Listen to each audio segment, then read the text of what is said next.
terima kasih Mbak Gita atas waktunya.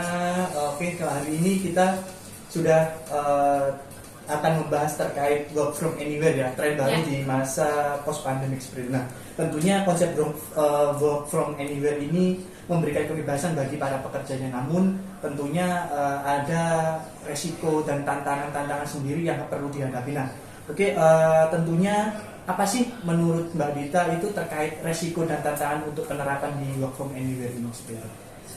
Kalau tantangan dan resiko tuh sebenarnya banyak banget ya.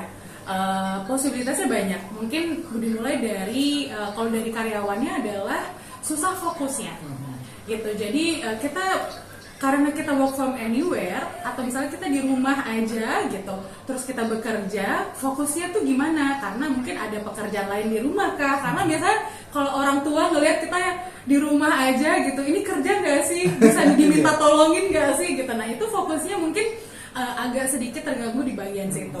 Kemudian juga adalah bisa juga memicu trigger stres.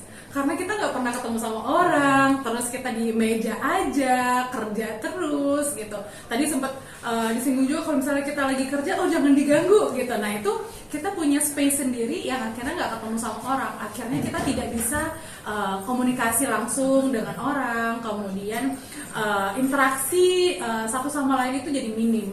Nah itu bisa menjadi trigger stres. Dan kalau misalnya dari segi perusahaan mungkin ya, tantangannya adalah kita sulit, mungkin belum concern gitu untuk memonitoring produktivitas kerja. Jadi itu menjadi tantangan untuk perusahaan bahwa bagaimana caranya tetap memonitoring produktivitas. Dan juga kalau misalnya nih kita WFO nih gitu, kalau kita misalnya mau kerja atau kita mau nanya pekerjaan, rekan kerja itu kita bisa langsung ke ruangannya mereka gitu, mau nanya kerjaan ini gitu. Nah kalau misalnya kita WFA itu gimana nih gitu untuk meminimalisir miskomunikasi, kemudian produktivitas tetap berjalan dan pekerjaan juga tetap lancar. Nah itu tantangan dan mungkin resiko juga gitu.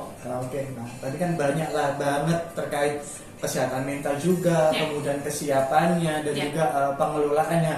Tentunya ini yang menarik nih untuk membuat pegawai ini tetap engage ke perusahaan itu seperti apa? Mungkin bisa diberikan tips-tips. Nah, WFA punya tantangan terbesar adalah bagaimana caranya setiap individu itu engage dengan teman rekan kerjanya. Apakah mereka punya bestie nih di dalam rekan kerjanya? Itu juga penting untuk menunjang pekerjaan. Nah, mungkin yang bisa yang kita lakukan di Talentika saat ini adalah di setiap hari itu kita ada standby di salah satu ruang Jimit gitu yang kita bisa di catch up di situ. Itu kita bisa ngobrolin kerjaan, ngobrolin di luar kerjaan untuk menyelidiki pekerjaan misalnya. Kemudian juga bisa ketemu di setiap hari Jumat walaupun online, tapi keseluruhan tim bisa ketemu, namanya nongkrong online gitu. Jadi ada games, kemudian sharing di situ dan melakukan hal-hal lain. Kalau yang ketemu secara offline itu ada juga di setiap bulannya, sebulan sekali di setiap daerah wajib ketemu di tengah dengan teman daerahnya masing-masing. Misalnya di Surabaya harus ketemu sama teman daerahnya, Jakarta harus ketemu sama orang-orang Jakarta juga, rekan-rekan kerjanya yang ada di sana gitu. Dan ada juga kita program setiap tahunnya ada program outing, jadi seluruhnya ngumpul di satu kota, kemudian kita main games, terus business meeting juga ada, kayak gitu. Itu salah satunya. Dan ada juga adalah profiling team. Jadi salah satu kiat kita adalah bagaimana sih caranya setiap tim itu engage. Kita harus tahu dulu nih cara komunikasi yang efektif dengan tim kita gitu, karena kita nggak pernah ketemu, jadi kita harus bisa tahu cara komunikasi do and don'ts-nya tuh gimana ya, antar tim, tim leader dengan timnya, kemudian sebaliknya seperti apa, itu juga perlu gitu. Oke, nah mungkin bagi pemirsa sangat menarik nih terkait untuk bagaimana sih penerapan WFA yang maksimal seperti itu agar pegawainya tetap engage dan juga target tercapai seperti itu. Mungkin sebelum saya akhiri ada closing statement dari Mbak Dita terkait WFA.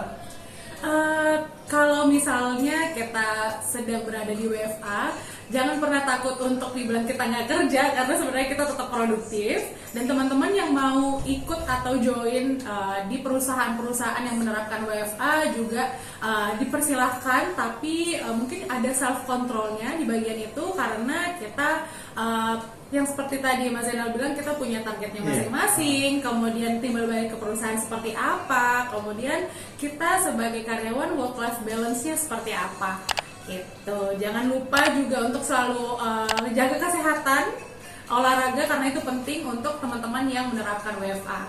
Oke, terima kasih Kak Dita atas waktunya. Semoga kita bisa bertemu lagi di lain waktu. Oke, terima kasih. Oke, thank you.